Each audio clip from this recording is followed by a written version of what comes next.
সেই একঘেয়েমি তালের দুধ বড়া, তালের ফুলুরি, তালের মালপোয়া এসব যদি না খেয়ে একটু অন্যরকম ডিফারেন্ট কিছু খেতে ইচ্ছে করে, তাহলে এই তালের পিঠাগুলি অবশ্যই বানিয়ে ফেলতে হবে।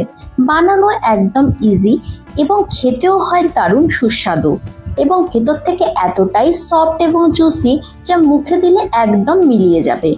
তো হাই এভরিওয়ান, আমি দীপ্তি। আমার আরও একটি নতুন ভিডিওতে তোমাদের সকলকে ওয়েলকাম। আশা করছি তোমরা খুব ভালো আছো, আমিও ভালো আছি। এর জন্য প্রথমেই 1 কাপের মতো তালের পাল্প কড়াইতে ভালোভাবে জাল হতে দেব। এই তালের পাল্প কিভাবে বের করতে হয় এর রেসিপি আমি আগের দুটো ভিডিওতে অলরেডি দিয়ে রেখেছি। যারা এখনো দেখে নাওনি, আমি ডেসক্রিপশনে লিংক প্রোভাইড করে দিয়ে রাখবো, সেখান থেকে চেক আউট করে নিও। তালের পাল্প শুকিয়ে একদম টানটান হয়ে এলে হাফ বাটির মতো দুধ অ্যাড করে দিয়ে ভালোভাবে জাল হতে দেব। এই রেসিপিতে খুব একটা বেশি পরিমাণে তালের পাল্পের প্রয়োজন হয় না। 1 কাপের মতো তালের পাল্প থাকলেই যথেষ্ট। এই 1 কাপ তালের পাল্প দিয়ে বেশ অনেকটা পরিমাণে কিন্তু তালের পিঠে রেডি হয়ে যায়। দুধের সাথে তালের পাল্পগুলি একদম ভালোভাবে মিশিয়ে নিয়েছি। এবারে হাফ কাপের মতো সুজি অ্যাড করে দেব। এই তালের পাল্পের মধ্যে যতটুকু ময়েশ্চার আছে তাতেই সুজিটি বেশ অনেকটা নরম হয়ে যাবে। এবারে সব কিছুকে ভালোভাবে মিশিয়ে নিয়ে একটি টাইট ডো তৈরি করে নেব। ডোটিকে ঠান্ডা হওয়ার জন্য একটি প্লেটের মধ্যে এইভাবে ছড়িয়ে দেব। যতক্ষণে ডোটি ঠান্ডা হতে থাকবে ততক্ষণে আমরা এদিকে চিনির শিরা বানিয়ে নেব। চিনির শিরা বানানোর জন্য প্রথমেই 1 কাপ চিনি দিয়ে দিয়েছি। সেই কাপের মেজারমেন্টে চিনির সমপরিমাণ অর্থাৎ 1 কাপ জল দিয়ে দিয়েছি। ফ্লেভারটিকে একটু স্ট্রং করার জন্য 3টের মতো এলাচ মুখ ফাটিয়ে দিয়ে দিয়েছি। কালারটি যাতে একটু ভালো আসে তাই কিছুটা পরিমাণে স্যাফরন আর 1 থেকে 2 ড্রপের মতো ফুড কালার অ্যাড করে দিয়েছি।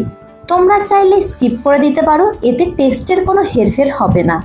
এখানে আমরা চিনি শিরাটি একদম লাইট রাখবো। চিনি গলে জলের সাথে মিক্সড হয়ে গেলেই নামিয়ে নেব। এতক্ষণে তালের ডোটি একদম ঠান্ডা হয়ে গেছে। এবারে অল্প পরিমাণে ময়দা ছড়িয়ে সব কিছুকে ভালোভাবে মাখিয়ে নেব। হাতে কিছুটা পরিমাণে রিফাইন্ড অয়েল মেখে নিয়েছি যাতে হাতের তালুতে একদম লেগে না যায়। সব কিছুকে একসাথে ভালোভাবে মেখে নিয়ে একটি সফট ডো তৈরি করে নেব। ডোটি থেকে ছোট ছোট লেচি নিয়ে হাতের তালুর সাহায্যে এরকম লম্বাটে লম্বাটে শেপ দিয়ে দেব। তোমাদের যার যেরকম পছন্দ সেরকম শেপ দিয়ে দিতে পারো।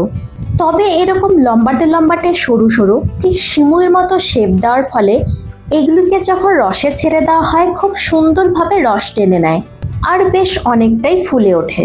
একটু ডিফারেন্ট স্টাইলে অন্যরকম কিছু খেতে হলে অবশ্যই এই তালের পিঠাগুলি বানিয়ে নিতে হবে।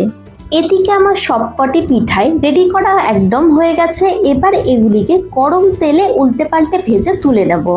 দেখো এখনই কতটা সুন্দর আর কালারফুল লাগছে। অন্যদিকে একটি কড়াইতে বেশ অনেকটা পরিমাণে রিফাইন্ড অয়েল গরম করতে দিয়েছিলাম। এবারে ওই রেডি করে রাখা তালের পিঠাগুলিকে গরম তেলে একে একে ছেড়ে উল্টে পাল্টে ভেজে তুলে নেব। প্রথমে হাই ফ্লেমে, তারপরে মিডিয়াম টু লো ফ্লেমে করে উল্টে পাল্টে ভাজতে থাকবো। হালকা গোল্ডেন ব্রাউন কালার চলে এলে তেল ঝরিয়ে নামিয়ে নেব। এখানে পিঠাগুলিকে খুব বেশি পরিমাণে ভাজার কোনো প্রয়োজন নেই, না হলে কিন্তু এগুলি শক্ত হয়ে যাবে। এই গরম গরম অবস্থায় পিঠাগুলিকে ডিরেক্ট ওই চিনি শিরার মধ্যে ছেড়ে দেব। আমার প্রথম ব্যাচটি একটু বেশি ভাজা হয়ে গেছে, তাই দেখো একটু কালচে কালার চলে এসেছে। তোমরা কিন্তু একদম হালকা করে ভেজে তুলবে, বেশি ভাজার কোনো প্রয়োজনই নেই। পিঠাগুলিকে চিনির শিরায় ছেড়ে দিয়ে একটি স্প্যাটুলার সাহায্যে চিনির রসের সাথে পিঠাগুলিকে ভালোভাবে মিক্সড করে নেব, যাতে পিঠাগুলি ভালোভাবে চারিদিক থেকে রসটা টেনে নিতে পারে। এবারে একটি ঢাকনা চেপে দিয়ে এটিকে 5 থেকে 6 ঘন্টার জন্য রেস্টে রেখে দেব। 5 থেকে 6 ঘন্টা হয়ে গেছে। তালের পিঠাগুলি দেখো কত সুন্দরভাবে রস টেনে নিয়েছে, নিচে আর কোনো রস পড়ে নেই। এবারে এটিকে একটি প্লেটে সার্ভ করব। আমি আমার চ্যানেলে নিত্য নতুন প্রতিদিনই এরকম টেস্টি টেস্টি রেসিপি শেয়ার করে থাকি, তাই রেসিপিগুলি সবার আগে পাবার জন্য অবশ্যই চ্যানেলটিকে সাবস্ক্রাইব করে দিয়ে পাশে থাকতে হবে। দাঁড়াও তোমাদের একটি ভেঙে দেখাই। দেখো ভেতর থেকে কতটা সফট এবং জুসি হয়েছে, হাত দিলে একদম পুরো মিলিয়ে যাচ্ছে। তাহলে এবার বলো আজকের এই ইউনিক রেসিপিটি তোমাদের কেমন লেগেছে। যদি ভালো লেগে থাকে অবশ্যই ভিডিওটিকে লাইক এবং শেয়ার করে দিও। ভালো থেকো, সুস্থ থেকো, আবারও আসবো নতুন কোনো রেসিপি নিয়ে। Tata, bye bye.